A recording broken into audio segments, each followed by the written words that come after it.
What a crowd today. My goodness. Overflow, yes? Oh my gosh, somebody's lucky day.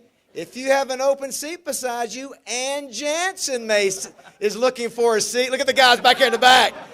That's my boys back there in the back. That's what I'm talking. Wally Hall. There you go. Boy, I do want to thank the Embassy Suites for scrambling today. Overflow crowd. We've got a lot of folks here. We've got a big meeting to cover. We've got obviously a big party from the U of A with Jeff. We have a Razorback in the house and his family. And without further ado, we'll ask Gary to come and bless the food. Thank you, David. Did anybody watch the game Saturday? Can somebody tell me what happened during the 20 minutes that they interviewed Mr. Long on the sidelines? I missed a whole quarter. Come on. That was great. Let's pray. Dear Heavenly Father, we thank you so much for a beautiful day, a great time to gather together. And we just ask you to use us today in your service. In your Son's name we pray. Amen. Thanks, Gary. For those that were here last Tuesday, let me hear a round of applause if you enjoyed Mike Singletary. I had seen Jeff, I don't know if you remember this, I saw Jeff Long in Orlando during the summer. And I said, wait till you hear who you get to follow. Of course, I had no idea that Mike was going to deliver. If you missed his speech last week, I want you to go to lrtouchdown.com and check it out. It is really, I think many of you said maybe one of the greatest we've ever had here.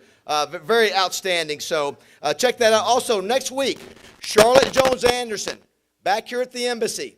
I want to encourage you to bring a friend. For those who don't know who she is, she's the Dallas Cowboys Executive Vice President and Chief Brand Officer. She was appointed Chairman of the NFL Foundation and Chairman of the Salvation Army National Advisory Board, the first woman to ever serve in those roles. She's the president of Gene and Jerry Jones Family Foundation. She's a graduate of Little Rock Central High School and Stanford University. She's one of the most innovative and versatile front office executives among women in professional sports.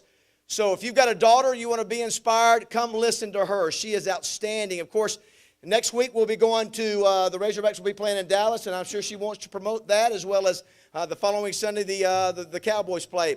But she's going to be impressive, and I hope you'll come and bring your daughters if you can get them out of school. I think it'd be worthwhile.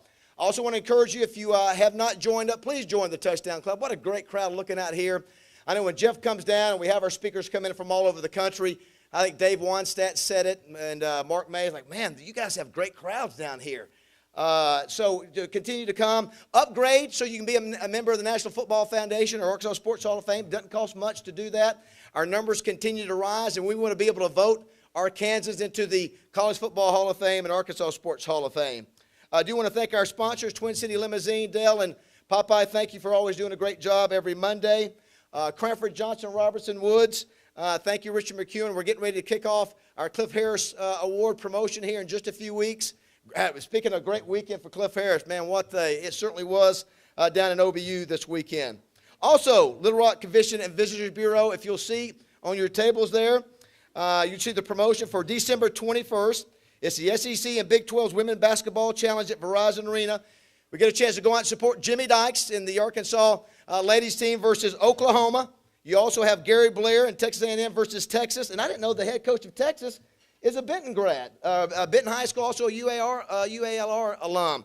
So let's get out and support that. Let's show how we here in Central Arkansas can support the Razorbacks, and that's a great event. Of course, you know the following year, 2015, SEC Women's Basketball Championship will be at Verizon Arena. So, David, thank you for your support and all your hard work, and I hope we can show out, be a great Christmas present for your family. So, David, thanks for all your support here with the Touchdown Club. Do you want to thank 1037 The Buzz? Did they pepper you with too many hard questions out there, Jeff? No, not too bad. Pat and Justin are out there going live. All about Pat. All about Pat. Yes, exactly. Good point.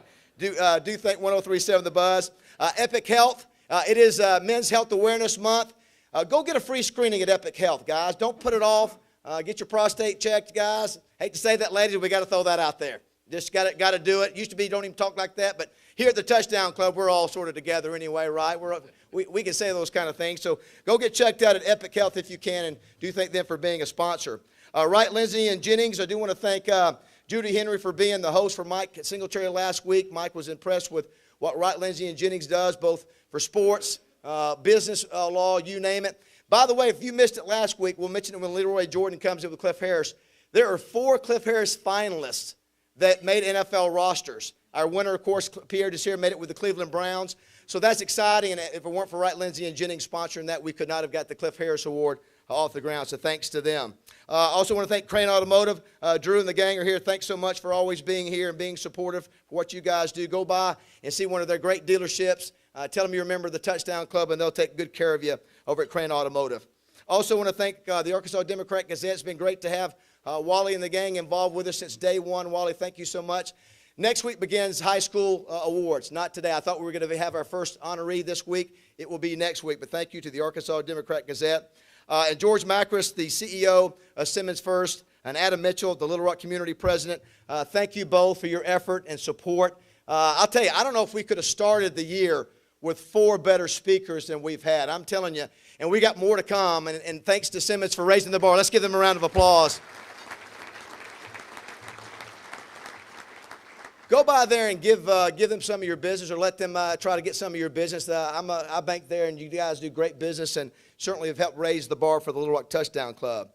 I also want to thank Matt Johnson, who does our AV. One thing great about Matt is that when I ask Matt to do something, he always is Johnny on the spot. And last week, if he had not been videotaping this and keeping it, we would not have been able to show this, Rex. Matt, do you have this real quick? This is during Rex Nelson.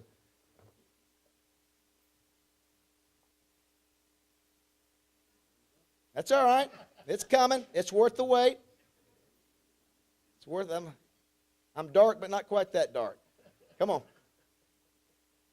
And this is in lieu. Remember last week when we were doing the Pick'em scores? Does everybody remember that? Yeah. Come back to it. Well, you're fired, Matt. I'm sorry. I'm just joking.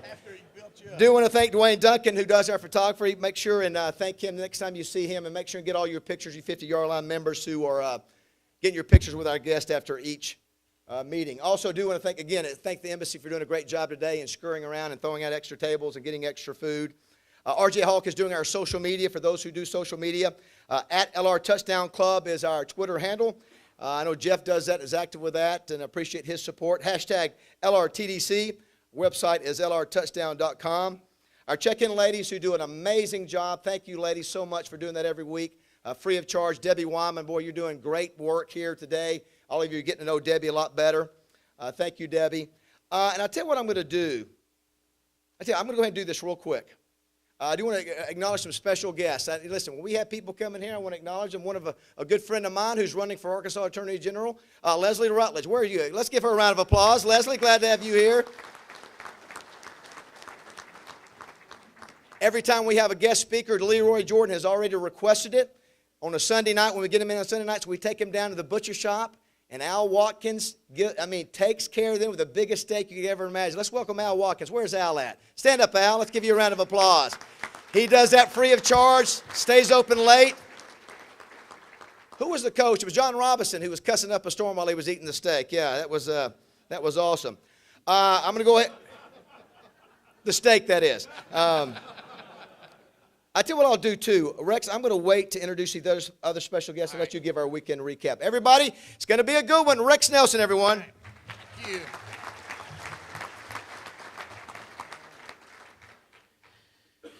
You know, David, it's been so busy this morning, I haven't had time to talk to you about this, but as you said a minute ago when you were discussing your prostate, we're among friends here in the room, so I'll just go on and tell everybody this is my last Monday that I'll be doing this in a secret meeting this morning in a room here at the Embassy Suites. I was hired by Jeff Long to do the Monday recap for the College Football Playoff Selection Committee every Monday. Jeff so likes my company that that's going to help them in their deliberations. I mean, we're tight now. You may have gotten the wrong idea last year when he said I had made 2 straight coaches of his mad. He called me this morning, stand up, Jeff, and look, and said, "What tie are you wearing, Rex? I want to make sure we wear the same tie today." There we go. Yeah, just like brothers. All right. Yeah, I'm going to have fun at those meetings. They're going to have me sitting by Condoleezza Rice. He said we put all the Republicans on the same side of the table. So Condi and I are going to be over there together. Boy, what a weekend. It was just like the old Southwest Conference days, wasn't it? You know, when Arkansas always dominated the Red Raiders, like that.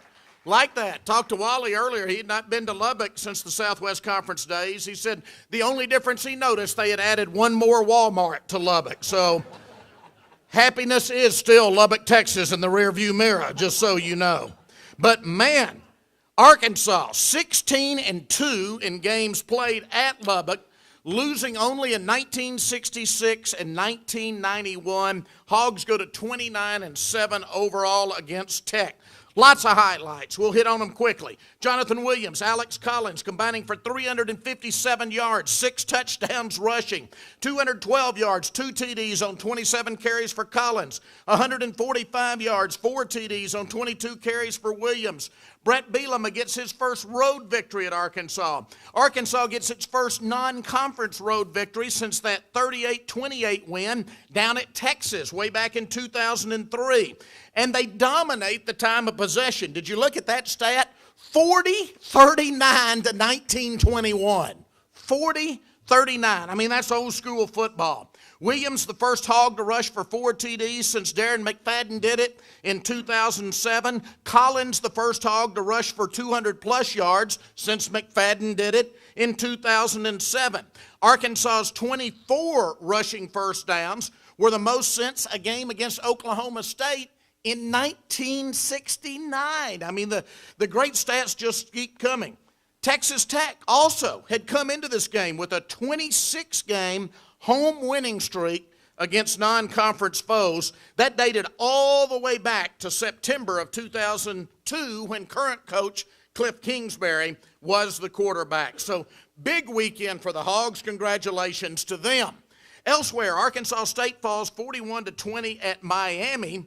They fall to 1-2 under their new head coach, Blake Anderson. Hurricanes are 2-1. Freddie Knighton, the ASU quarterback, 22 of 40 passing, 217 yards. He ran for 1 TD. He also caught a 19-yard pass off a double reverse. UCA, also with the new coach, they also fall to 1-2. 43-33 at Montana State. Now that's the team ASU had defeated up in Jonesboro in the season opener. So they've played 2 Arkansas teams in their first 3 games. Quarterback Taylor Reed out of El Dorado started the game, left in the second quarter with a concussion. Ryan Howard finished the game for the Bears. He was 29 of 48 passing, 333 yards and 5 TDs in a losing effort.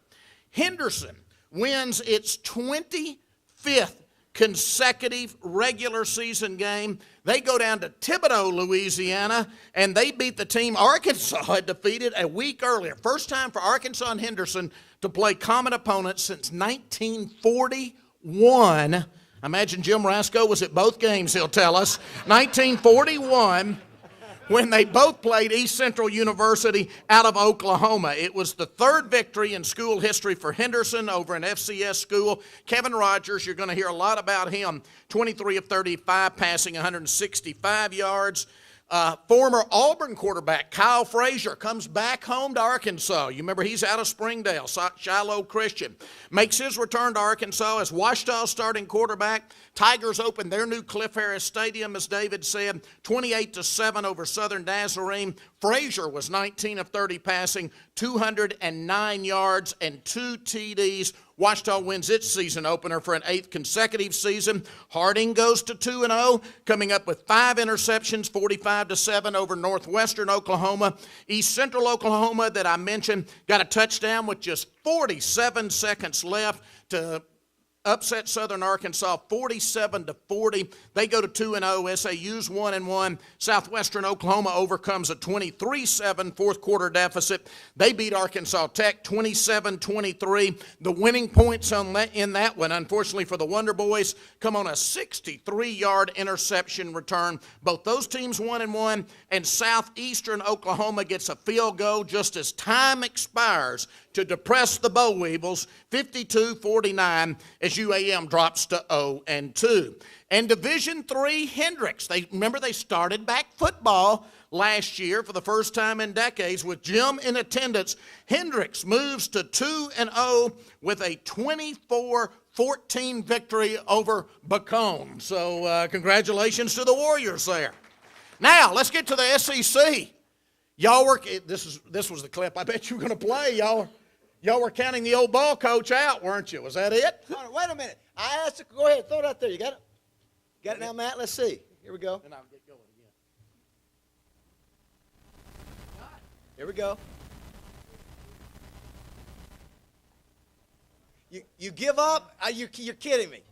My moment of glory. Never yield. Yeah, you never yield. Going once? Nope. Go ahead, Rex. All right. I mean, everybody was counting out the old ball coach. You were ready for some more visor throwing, weren't you, on Saturday? South Carolina 38, Georgia 35. Georgia had a 1st and goal at the 4 and could not score. They brought on the field goal team on 4th down. Marshall Morgan, who is usually very reliable, misses a 28-yard field goal with 4:24 left that would have tied the game. And then Georgia never gets the ball back. The Gamecocks go for it on 4th and short with 1:22 left, a gutsy call to keep the ball away from Georgia. They get it. Georgia loses for the 4th time in 5 years to South Carolina. It was Spurrier's 201st win in the SEC. And interestingly enough, it comes against Georgia, and it ties him with the former Georgia legend, Vince Dooley. In fact, Spurrier is now 16-6 all-time against Georgia. One other little interesting stat there. That moves him past Auburn Shug Jordan as the coach with the most victories ever against Georgia. Of course, we get to see what's a very good Georgia team. I know Jeff will talk about that come here to Little Rock later this year. Let's sell that one out early. I happen to understand some of those red chairbacks are left. Get your tickets for that. Florida. Boy, they barely survived. I listened to that on the way back from Arkadelphia late Saturday night. 3 overtimes against Kentucky, 36-30. The Gators' winning streak in that series is 28 games now. Kentucky almost got it done. Georgia having to score on a 4th down play in the first overtime just to stay alive. Missouri goes to 3-0, 38-10 win over Central Florida. Matty Mock, their sophomore quarterback, throws for 4 touchdowns. Mississippi State 3-0, 35-3 win over South Alabama in a game played at Mobile. Quarterback Dak Prescott threw for a touchdown, he rushed for a touchdown, and he even caught a touchdown pass.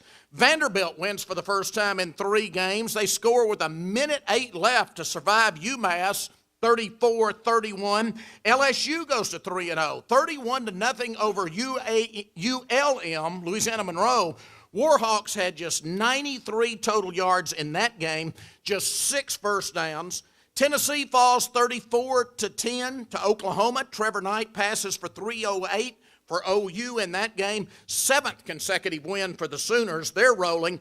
Alabama goes to 3-0, 52-12 over Southern Miss. Blake Sims got the bulk of the snaps at quarterback for the Tide. Remember, their quarterback situation had kind of been up in the air, but it may be Blake Sims' jobs now. He passed for 2 touchdowns. He rushed for another touchdown.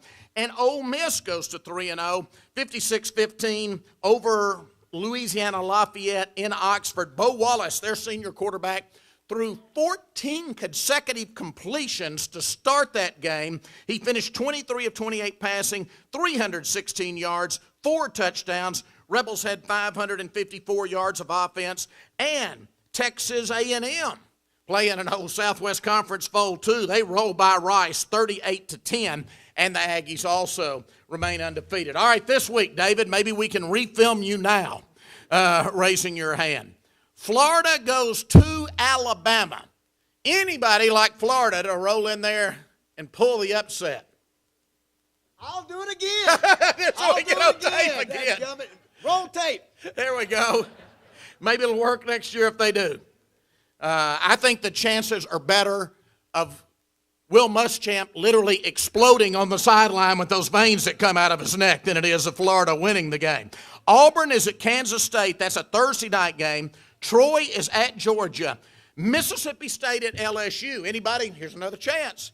Anybody? They're not even going to bite on this one. Anybody like the Bulldogs to go into Tiger Stadium? Just do it to make Tiger Bait mad. Anybody?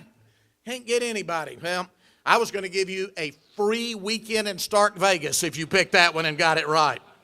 Second prize would have been 2 weekends in Stark Vegas. Indiana at Missouri. South Carolina at Vanderbilt. Texas A&M and SMU, and of course the Hogs back in Fayetteville against Northern Illinois. Other games here in the state. Henderson's on national TV, by the way, if you get the CBS Sports Network. On Thursday night, they play Southeastern Oklahoma in Arkadelphia.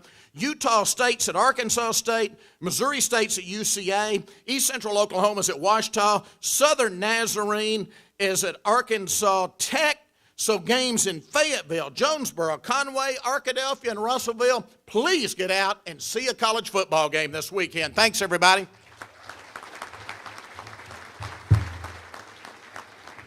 Thank you, Rex. I do want to acknowledge some folks who are here today from the Hill. If you'll please stand when I call your name. The Executive Director of the Razorback Foundation, the Elkins Flash, Sean Rochelle. Sean, please stand. Let's give him a round of applause. Sean, thank you. The Assistant Athletic Director for Development from El Dorado, Arkansas. Please welcome Kel Gober. Where's Kel? There he is right there. The Associate Athletic Director now in his 20th year at the University of Arkansas, Kevin Trainer. Please welcome Kevin. It's always great to work with Kevin. A special treat, a guy who spent 35 years as the head U of A trainer, now in his 42nd year of Razorback Athletics, the Assistant Director of the Razorback Foundation, Dean Weber. Where's Dino at? Hello, Dino. Dean Weber has taped more stinky feet in his day than any other human being on the planet, including mine, as he says, yes.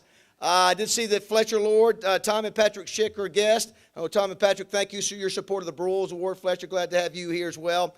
As Rex said, Kevin Crass is also here. Where's Kevin? Where's Kevin? Chairman of the War Memorial Stadium? He had to slide out. As he mentioned, tickets are available for that Georgia game. I'm sure Jeff will mention that. Let's make sure and get those tickets sold. Before Jim introduces Jeff, I just want to say real quick, you know, Jeff doesn't have to come down here and speak to the Touchdown Club. I say that every year. I know some of you may have beefs at times with Jeff, and that's fine. Jeff, I'm sure, has grown to have a thick hide in the job that he has. This is his second time. He came down for Dave Wannstedt, which I thought was a very classy move.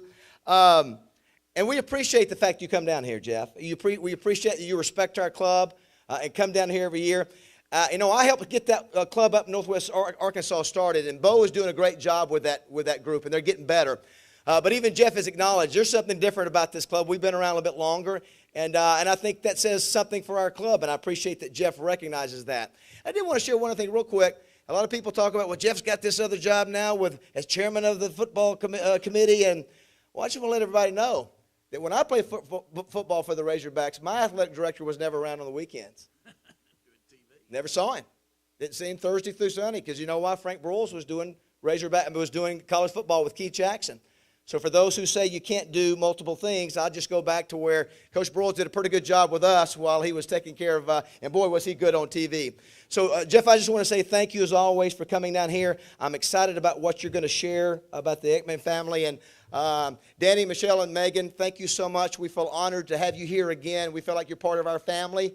And excited to hear what Jeff's going to share about you and about Garrett. Well, without further ado, Jim, would you come up and make a formal introduction? Did you say a formal introduction or a formula introduction? Okay, that's what I thought. Okay, today I'll keep my introduction brief so you'll be able to hear more from our guests and less from me. Most of you already know a lot about his background. A high school quarterback at Fairmont East High in Kettering, Ohio.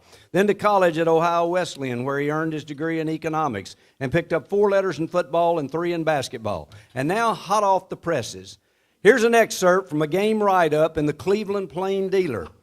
September the 20th, 1981, Ohio Wesleyan 23, Kenyon 14. Bob Wallach caught 2 touchdown passes to lead Ohio Wesleyan to a 23-14 non-conference football victory over Kenyon.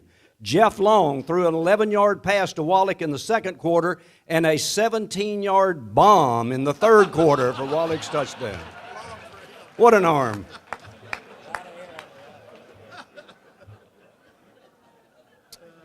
He started his postgraduate career in athletics as an assistant football coach at the school known as the Cradle of Coaches, Miami of Ohio, and he was awarded his master's degree there. Now let's fast forward through 4 years as athletic director at the University of Pittsburgh. That brings us the fall of 2007 when he was hired to be the new AD at the University of Arkansas, officially to take over for Coach Broyles on January 1, 2008. But 3 weeks before he officially became the AD, he became a hero to Razorback fans when on December 11, 2007, he hired Bobby Petrino. Soon he signed Dave Van Horn to a long-term contract. Next, he helped create the series with Texas A&M known as the Southwest Classic, an annual event played in Jerry's Stadium. He didn't slow down. He formed Razorback Sports Properties. Then he negotiated a multi-year contract with Nike. On March 23, 2011, he signed Mike Anderson to a 7-year contract. And certainly all of you know the details of his $320 million Razorback Athletics Facilities Master Plan. In the spring of 2012, the Donald W. Reynolds Foundation and its longtime chairman, Fred W. Smith, made a gift of $1,250,000 to the Razorback program in recognition of our guest speakers' leadership in Razorback athletics.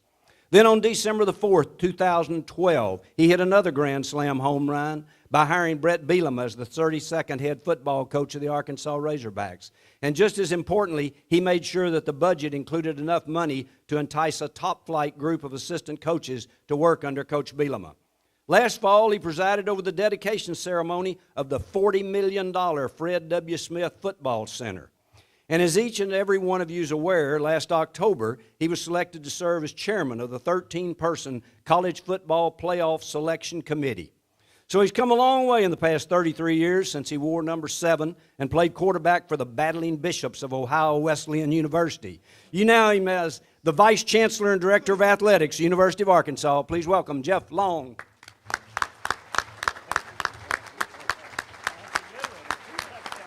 Battling Bishops. 17-yard bomb. Airing it out. Trust me, I put a lot of hair under that one. Thank you very much. Thank you. Wow. 1981, is that what that was? 1981. Bob Wallach, he was a big tight end. I didn't have to throw it very far to him. I guarantee I put a lot of air under that 17-yard bomb. No question. A 5-yard out tested me. 5-yard out tested me. Well, thank you, David. Appreciate your kind words. And Jim, I always enjoy Jim introduce me because I just love to hear the way he says Ohio. You know, it's just the way you say it, Jim. I love it. I love it. You know what? I'm always looking at fundraising ideas, right? So I'm thinking about things, and Cale Gobers, you know, he's my fundraiser, but, you know, I got to be honest, I don't get a lot of ideas out of him, you know? So, you know, he's working. He's young. But, you know, I once heard about a fundraiser and involved prostate cancer, and you may have heard about it too. A minor league A affiliate baseball team, the announcer, the PA announcer, actually got a prostate exam on the air in the box while he was broadcasting the game. So I'm thinking, David at the podium, prostate exam. I bet there'd be a lot of people out there that contribute to see that, or not see it, or not see it. That's, you know, I'm just thinking, David. I think we're on to one there. I think we're on to one. But we got our first sponsor, Simmons. We got a sponsor. I love it. I knew we'd get some action out of this. I knew we would. Well, I want to thank David and Debbie Wyman for inviting me back. I always enjoy coming and speaking to this group because I really do feel like, you know, this is home, and Little Rock is home. And when I address this group, you know, I see so many friends that I've made over the last 7 years. And I can remember the first time I spoke here, I was scared to death. I'm generally scared about speaking, but I will tell you, this group, the people in this room, made me feel so comfortable that I can tell things like David's prostate exam. So, you know, but you do. And I thank all of you out there. You know, the people of Arkansas have really made me feel at home here. And being in Little Rock, I tell you, even though I'm 3 hours away from my home, I feel like I'm at home. You know, I want to thank George for your sponsorship, Simmons sponsorship, because this is a great club. And as I travel around the country, I hear from speakers who have been here, and this is a different club. And your sponsorship goes a long, long way. And, when I think of Simmons, you can't help think of Tommy May. And I'm so glad to see Tommy here this morning. How many of you, raise your hand if you saw me do my ALS Ice Bucket Challenge? Raise your hand. Surely some of you saw that. Well, if you didn't see it, let me tell you what this dumb athletic director did, right? So instead of just taking a bucket of ice water and pouring it over my head, no, I decided I would be real cute. I would fill a soaking tub in our new Fred Smith facility. It's about 3 feet deep, and so we filled it full of ice and water. And so, just dumping a little ice water on my head, that didn't seem enough, especially because I know my friend Tommy May and ALS Challenge. So I decided I would just totally submerge in this ice water bath, okay? So I got on the edge of that, and I said my little challenge. I challenged, President Clinton. I challenged Condoleezza Rice. I had to keep it, Democrat, Republican, even that out. And the chair of the football playoff committee, or the executive director, Bill Hancock, I challenged them. And then I dove into that water, okay? But part of the plan that no one ever heard was when I came out of the water, I was going to say, this one's for you, Tommy. But I came up out of that water. I didn't know where I was. My heart was beating this far outside. I was disoriented. We had a number of football players around the edge because I told them, and I had a couple things. I had football players around the edge to haul me out because, I'm 55 and this heart, you never know. And then we had the shock paddles there. So I had a trainer there with the shock paddles. Well, I came out of that water, and the football guys did lift me out at the end because it was more than shocking. I mean, I totally lost my composure. So, Tommy, if you go back and look at that, just know that when I came out of that water, I was going to say, this one's for Tommy May. So,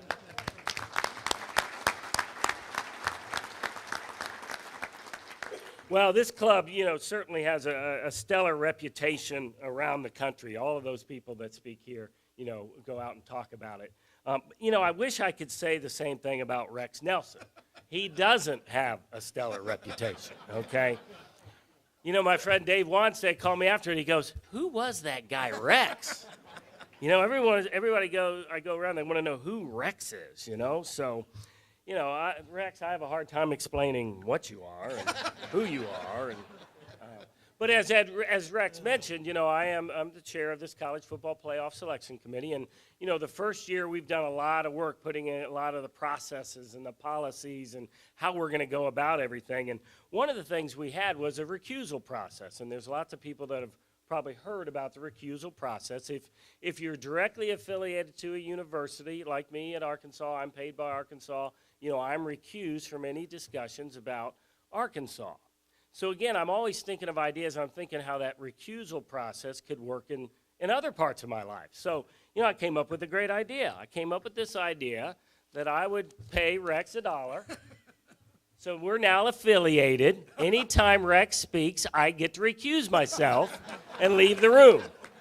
And again, I'm thinking about fundraising again. Any of those that would like to join me, make a donation, and you can leave when Rex gets up to speak.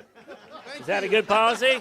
I like it. All right, Rex. So you got $1. You're hired now.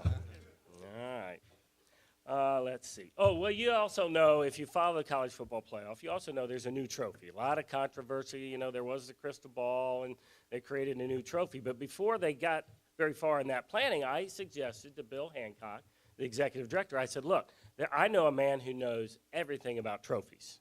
I mean, the man's created more trophies in the history of mankind. Matter of fact, don't print out an email from him because it goes for 18 pages listing all of his trophies. Okay? So Bill did reach out to David, and David submitted a rendering, an artist rendering of the trophy, and, we shared it with the committee members, and, because I knew how special it was to David, and I really kind of wanted to get this trophy through, I asked Condoleezza Rice, I said, would you present this and argue on our behalf that this should be the trophy? She said, sure. So even Condoleezza Rice could not get through a bronze of David riding Tusk through the river market as the trophy for the national championship game. Even Condoleezza couldn't get that done. But David, she gave it her best. She gave it her best. You know, I always wondered how David got so excited about trophies. He's always dealing in these bronze trophies. And I talked to some of his buddies back there, Dean Weber, one of them, and they said it might be because he had so many bronzing tans at the California tanning place that it might have affected his brain, and he wants everything in bronze now. Okay. You know, he is the father of many trophies. And when we mention David and fatherhood, that's when I start talking about Tusk again. Okay? But we're not going to go there because David told me this is broadcast over the internet, so I have to be careful what I say. This is a friendly audience. I have to be careful. Okay, so enough with all that, and I will get back to the great things about David. I do want to thank you, David, for the work you've done with the Little Rock Touchdown Club and the Arkansas Hall of Fame and the Texas Hall of Fame. You know, David's done a lot of work getting Arkansans into the Southwest Conference Hall of Fame. That's part of the Texas Hall of Fame, and you've done a wonderful job making that connection. And I look forward to being back down here. I think it's in November when we'll do a large induction of former Razorbacks. And also want to give a shout out to Bill Montgomery, you know, our former great quarterback. He's been helping and leading that from the Texas side of things, working with David and the folks. So we will be represented in a big way in the Southwest Conference Hall of Fame, and that's exciting. So thank you, David. Appreciate it. I do joke about David, but I tell you, he is an exceptional young guy, getting older all the time, but young guy still. He's a great marketer. You guys all know what he does in this community, and there's so many things. So, David, and he is known nationally. As he mentioned, I see him in Orlando, and he's there for another trophy situation. But, that's great, David. And you represent Arkansas and the university and Razorback athletics in a big way, and I thank you for that, all right? All right, let me take a drink of water here real quick.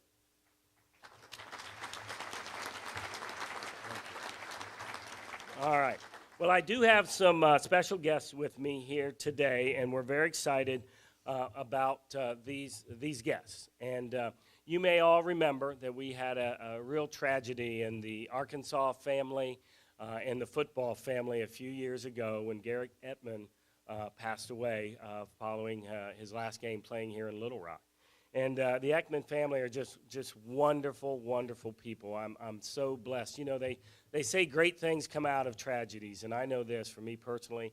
I'm just blessed to have gotten to know Michelle and Danny and Megan and all of the Ekman Foundation members. It truly has been a blessing for me to get to know them. And the Ekmans themselves wanted something wonderful to come out of their tragedy, their personal tragedy. So it was less than 2 years ago we announced here in Little Rock in this very hotel that they were forming the Garrett Ekman Memorial Scholarship. And the plan was to raise $100,000 over somewhere between 5, and if it took longer than 5 years, then so be it. But they wanted to establish the Memorial Scholarship, and they did, and then they went to work on funding that scholarship, and it's a $100,000 scholarship. So I'm excited to share with you today that because of their commitment in the memory of their son, one of our family members in Razorback athletics and football, Garrett, that we have an exciting announcement we made a little bit earlier, and I'd like to ask Danny and Michelle, and is Megan still here? She had to leave. Well, how about Michelle and Danny join me at the podium? Just real brief, guys. I know they're humble Arkansans, but I want them to come forward.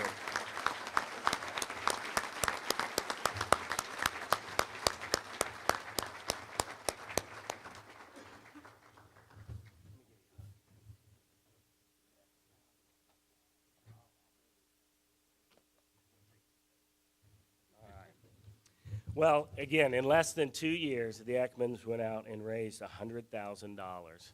So while we were anticipating awarding this scholarship in 2017, at the earliest, in 2014, we're awarding this award. So I also want to bring up this year's first honoree of the Garrett Ekman Memorial Scholarship Fund, and that's offensive lineman Luke Charpentier. Luke, could you join us up here, please?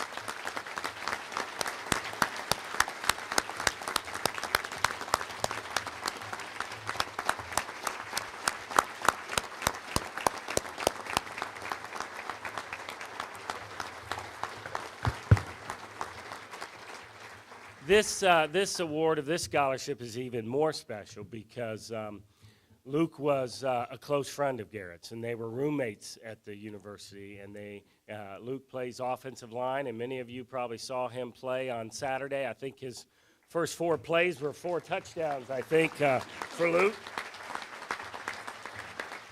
But we're gonna represent to Luke the Garrett Ekman Memorial Scholarship. Luke.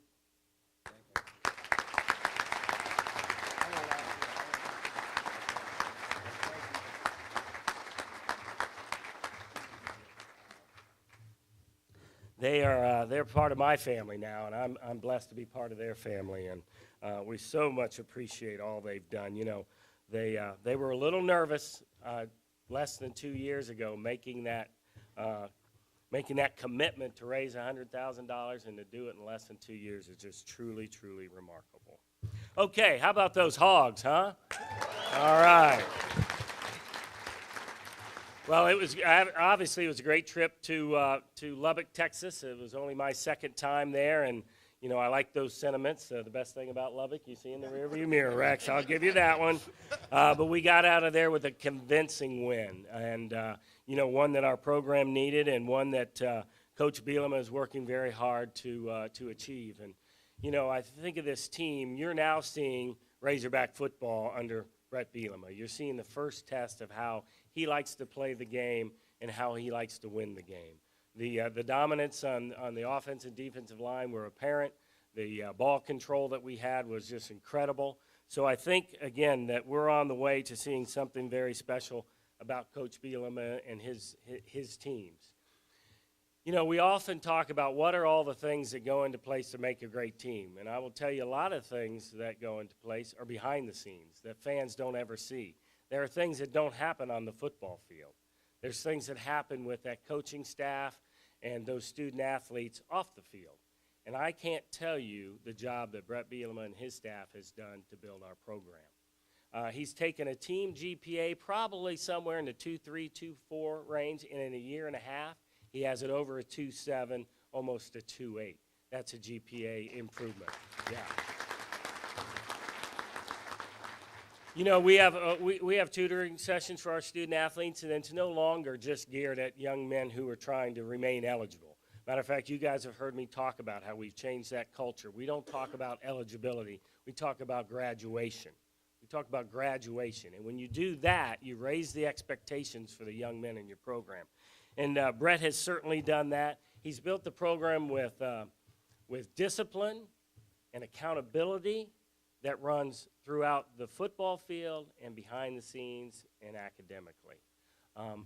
Because he believes, as I do, that you've got to get the things right off the field before they're going to go right on the field. Okay?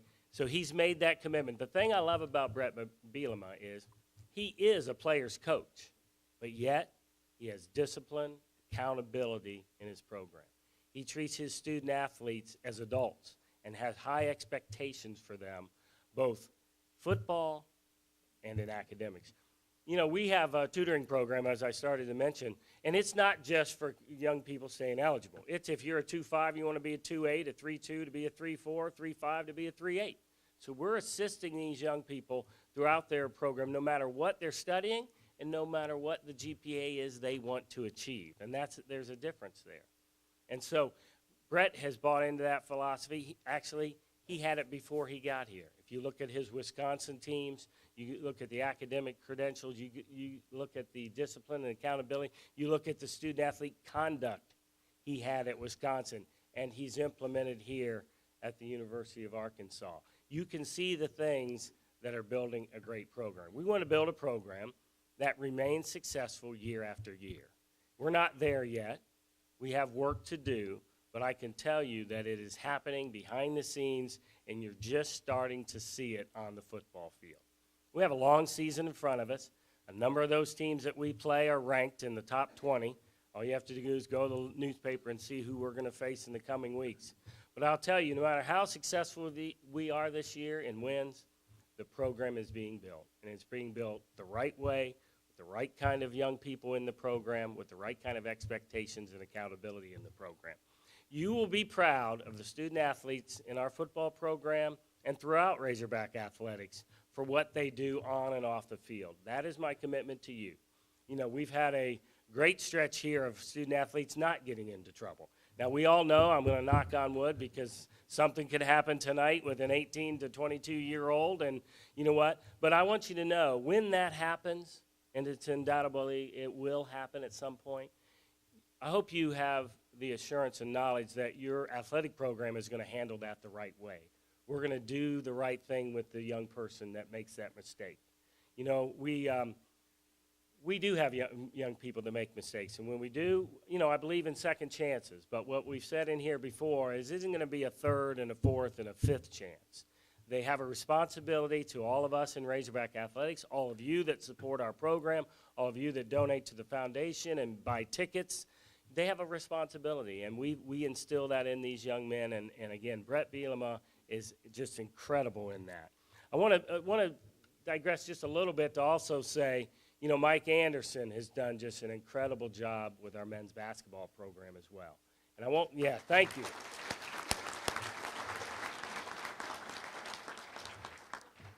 If you recall, when Mike took over, and I love sharing this stat because when Mike, let me go back to when I first arrived at Arkansas. My first year we had 6 basketball student athletes finish their eligibility. We had 6, okay? You know how many graduated? 0. You know what that does to your APR, which we have to keep? It puts it in the tank, almost insurmountable depths of the APR. But this past year, Mike Anderson had 5 student athletes graduate, okay? No, actually, he had 6 student athletes graduate. One of them will be coming back and playing for us this season as a graduate. So Mike Anderson has turned that around. Our APR is going to be we will announce this spring a 1,000, a perfect APR for our men's basketball program. And part of that, football and men's basketball leads so much of our department. You know, we've moved from about a 2.7 GPA for our cumulative department. We finished last year with a 3.18, almost to our goal of a 3.2. So great things are happening behind the scenes. Thank you. And I'm going to give you one more stat that we're very proud of. And it wasn't the time of possession on Saturday, even though that was a great stat, okay? But 7 years ago, we graduated 62 student athletes in our entire department, 62. Some of you might say, well, that's not bad. Well, the truth is that wasn't good. And the truth today is this past year, we graduated 112 student athletes from our athletic program. So proud of that. And, you know, and I'm not a math major, but, you know, college kids today take basically 4.5 to 5 years to graduate. You know, you can have 4 years of eligibility in 5 years. If you take our 500 student athletes, you divide that by 5, we're putting about 100 a year out. So you can see now that we are outperforming those stats now. And I'm so excited and so pleased at what it means for our program because I tell our coaches, graduation rates and lack of graduation is the silent killer in recruiting. Okay? None of the prospects are going to talk about it. But I guarantee you, and our coaches know this, every other school that they recruit against is going to use that against us. So now we've taken that away. So our coaches now can go out and recruit boldly, knowing that our institution has grown in academic reputation and that Razorback Athletics has grown in academic reputation. So we're really excited about where our program's going and what Brett's doing, what's Mike doing. And then one other thing, I want to shift gear, and I want to leave time to take questions. So are we doing okay? Okay. I want to share just the SEC Network has been an incredible launch for us. You know, when it started August 14th of this year, you know, we surpassed many of the expectations of the number of affiliates that would be covering, the number of cable service that would be coming. The SEC Network was the single largest launch in cable television history, not just athletics, not just sports, but in all of cable television. So that's the strength of the SEC, and the University of Arkansas and Razorback Athletics will benefit from that strength. You know, you could have watched our women's soccer game last night online, and that quality is HD quality, clear as a bell. Those of you that have smart TVs, and I'm not sure how many of you do, but if you have a grandson or granddaughter who knows computers, they can hook up your smart TV, and you can actually watch that soccer game on your big screen 80-inch television. I can do that at home now that my daughter hooked me up. So, but it's just going to be tremendous exposure for our programs, athletics, but it's tremendous exposure for our university. And again, you know, the University of Arkansas went over 26,000 students, and that's just incredible growth. But just as importantly, the university is growing in academic reputation. So while we're growing in number of student body, we're also growing in academic reputation, and we're very, very proud of that.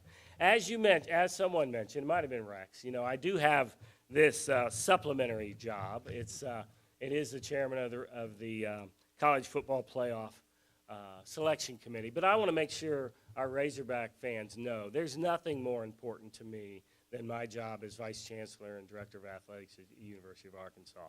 Razorback athletics will never take second place to a role as a chairman on this college football. Believe me, I do that in my spare time. I do it in my family's time, actually. I watch a lot of football when I normally would be spending with my family. But I want our fans to know that I'm proud to represent all of you. I'm proud to be the AD from the University of Arkansas, to be the first chairman of the college football selection. It says something about all of you. It says something about our university. It says something great about our state. So I'm proud to represent you, and I'm working very, very hard to represent you in a positive way. So thank you. Now, that being said, I know that I will be hung in effigy by a number of schools that don't make it into number 4, that think they should be number 4. So I realize that I'm going in, and you know, because of that, I've hired Marvin Caston. He has a second job now. Marvin is my bodyguard. So if you have any complaints, I'm sending him to see Marvin. He can take care of that for me. So, well, with that, I want to conclude my formal remarks. And as I told you guys before, I do love your questions because it helps me understand what fans are thinking and maybe get some ideas and thoughts from you. So with that, I will say thank you, but let's turn it over for some questions. Anybody out there? Yes, sir.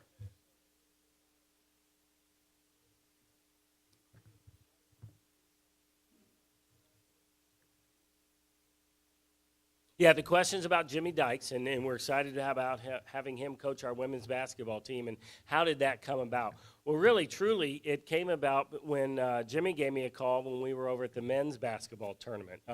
The search had just barely started, and I'd already had a group of names of people that I was interested in, was going to do background checks and, you know, start to get to real skinny on. And Jimmy called me and asked me when we were in Atlanta for the men's tournament if he could come over and visit. And I said, sure. And I didn't know what he was coming to visit about, to be honest. And so we sat down, and he said, you know, I'm interested in your women's basketball coaching job if you're interested.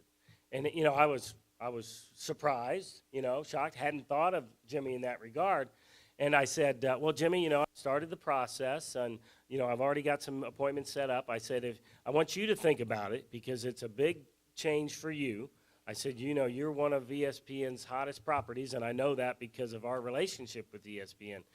And he was a rising star for them and doing great things for ESPN. I said, you need to think about it. I have an idea how much you get paid, okay? And I said, you know, I have a real good idea what the women's basketball job gets paid. And I said, but you go off and think about it, Jimmy. And I said, I'm going to go interview some people. And I said, at the end, if you're still interested, we'll sit down and talk.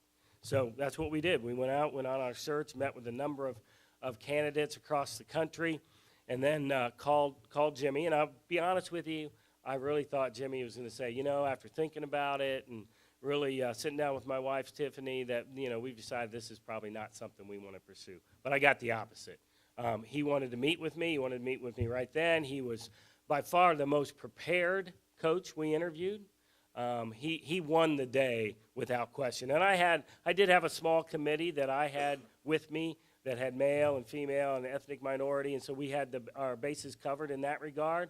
And so when we finished with all the interviews and I met with the committee, hands down, without question, unanimous, Jimmy Dykes is the person we want. So, you know what? We're thrilled to have him. We're thrilled to have him. He has he's a basketball mind. Anybody who watched Jimmy color commentate a game, you learn basketball. I learned basketball every time I listened to Jimmy, every time. So the question for me was, well, could he teach? Well, he'd been a teacher and a coach, and you know what? He taught me every time I listened to him on the radio. So if he can teach me just verbally about the game of basketball, I thought, imagine what he can do when he can get out on the court with the young women teaching them the game. So you know what? I think he's just going to be incredible. He's embraced this role. And, you know, the young women on our team now have a second home. They have a second family because Jimmy and his wife, Tiffany, embrace them as their family. So they will not only be great a basketball coach, but they'll be a great family for those young women in our program to learn from. I'm going to jump in real quick and ask this.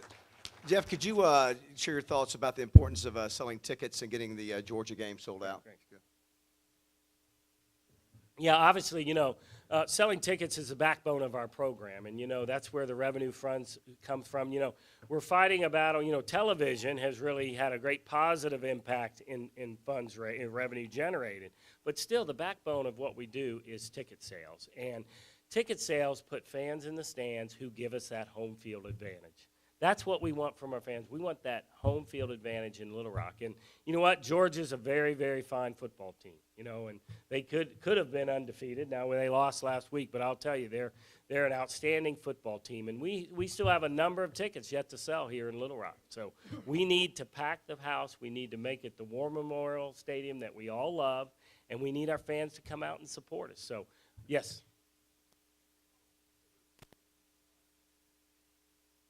Yeah. Yeah, that's a great question. Have we considered lowering the price? You know, that's easily said. You know, we went to Texas Tech. How many of you went to Texas Tech for the game? You remember how much you paid for that ticket? That ticket was $85, okay? Now, I know our ticket is $65, and then we have a donation from Razorback Foundation, but again, that donation really is a benefit to the ticket buyer because it is a taxable thing. You can take it off for your tax, but it also gives you credit in the Razorback Foundation. So yes, we could look at taking that donation off, but then we would need to raise that ticket price even higher. You know, it's a tough one. You know, we need that support. We need the support of the fans joining the Razorback Foundation. We need them buying those tickets. That's the backbone of our program. So I hope our fans in Central Arkansas, you know, Southern Arkansas, Eastern Arkansas, they'll come up here to Little Rock and support us against Georgia. We'll need that home field advantage. Yes, sir.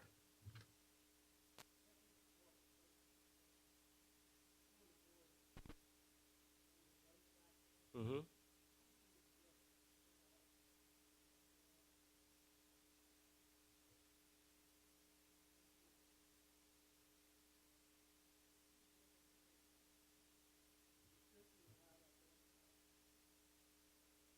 Of the Razorback Foundation?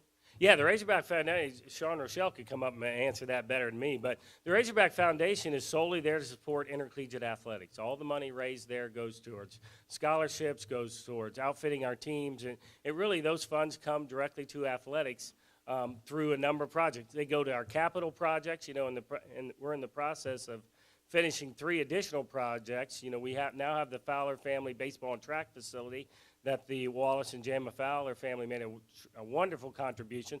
They make that contribution to the foundation, then the foundation sends those funds over to us to help us build that facility. You know, we have our basketball practice facility going now, and we also have our Student Athlete Success Center going, which was a 55,000 square foot facility for us to do all this education in. So really, Sean and his group organize those clubs around the state and even outside the state and the region. And those funds, again, your donations to those clubs go to the foundation, and those foundation funds flow to intercollegiate athletics.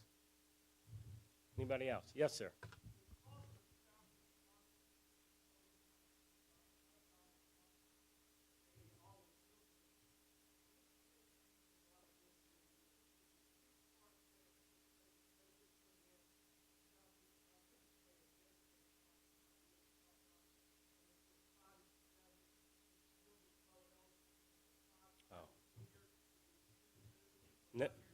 No, I don't think that's likely. I think it's more likely as you've seen the proliferation of bowl games that, to be bowl eligible may need to go to 7-5 and not to 5-7. So I think that's very unlikely. Yes, we have a strong conference. We're very proud of that. Everybody knows that the SEC, and we've proven it on the field the last 7 years or 8 years with the BCS that we're the strongest football conference. No question about that. Another question. Sure. Since you're the chairman of this new committee, I'm just curious, do you get feedback from fans that know you're the chairman, or you get emails or social media communication, number one? Number two, since you've started this process, maybe tell folks, in addition to watching games, when is the first communication and how that structure would be? Yeah, great question. I forgot your first one, so I'll tell the second one. I'll answer the second one. Second one is... Fans communicating with you, reaching out. Oh, fans reaching out. Yeah, you know what? Not so much yet. I think after we ranked the first time, I fully expect, I think my Twitter account's about 50,000 right now. I think that's, I'm not bragging, but I think that's the highest of any AD in the country, I think. But I fully expect after that first ranking, it'll blow up over 100,000, I'm expecting. So I expect, a lot of feedback from fans.